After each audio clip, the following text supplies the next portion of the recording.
তো 4 বছর পর ফাইনালি আজকে আমি যাচ্ছি খড়গপুর। সকাল সকাল উঠে তাড়াতাড়ি স্নান করে খেয়ে একদম শিয়ালদা থেকে মেট্রো ধরে চলে গেছিলাম হাওড়া। আর হাওড়া এসে দেখি ট্রেন 1 ঘন্টা লেট।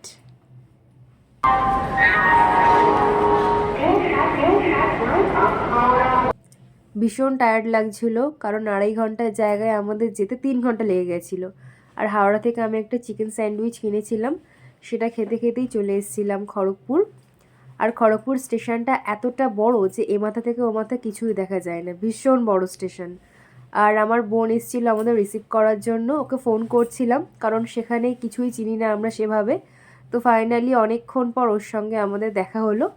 আর পুরো 4টে বছর পর আমাদের দেখা, তো আমরা ভীষণ খুশি, খুব খুশি। আর ও আগে থেকে গাড়ি ঠিক করে রেখেছিল, আমরা সবাই মিলে গাড়িতে উঠলাম আর মজা করতে করতে সোজা চলে গেছিলাম মাসির বাড়িতে।